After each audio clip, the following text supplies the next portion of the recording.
Asiphinde sinibingelele sinamukele ngaphansi kwe-YouTube channel uSiba lukaZulu.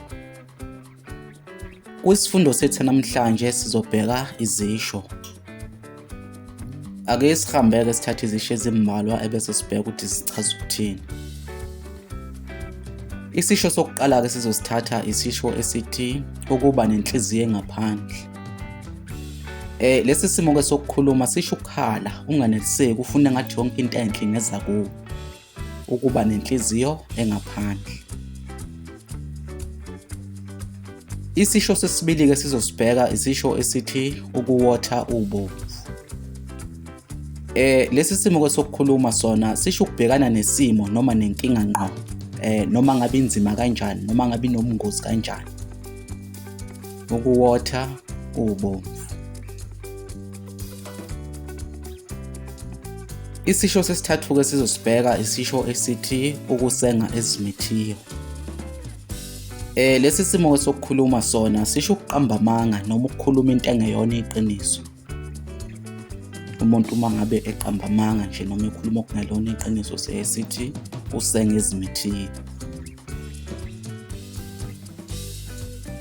Isisho sesine ke sizosibheka isisho esithi ukubophela umuntu amanqina enyathi. Lesi simo ke sokukhuluma sona sisho ukwakhela umuntu ozungu, umbeke icala ngalenzanga. Ukubophela umuntu amanqina enyathi. Isisho sesihlanu ke sizosibheka isisho esithi ukubona amabele enyoka. Lesi simo ke sokukhuluma sona siyisifungo ukuthi into ethile ngeke yenzeke. Ukubona amabele enyoka.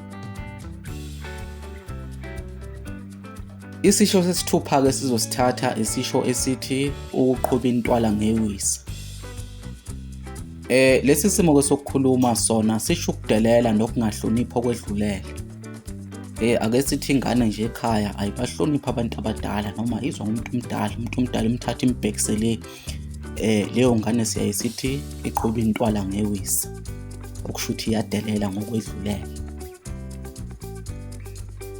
Isisho sokugcina ke sizosibheka isisho esithi ukubulala inyoka. Lesi simo ke sokukhuluma sona sisho izinto eziningi noma abantu abasuke bebaningi bebuthene ndawonye. Ake sithi uma ngabe izinto nje ziningi noma abantu besuke beqoqene ndawonye bebaningi, siyaye sithi babulala inyoka. Umbukiso wethu namhlanje sizobamba khona lapha. Asiphinde sikunxenxe ukuthi usubscribe ngaphansi kwe-YouTube channel, usho ukuphala kwakho lapha ama-comment, uphinde ulike nevideo yethu namhlanje. Kuze kube ngokuzayo, siyavalekisa.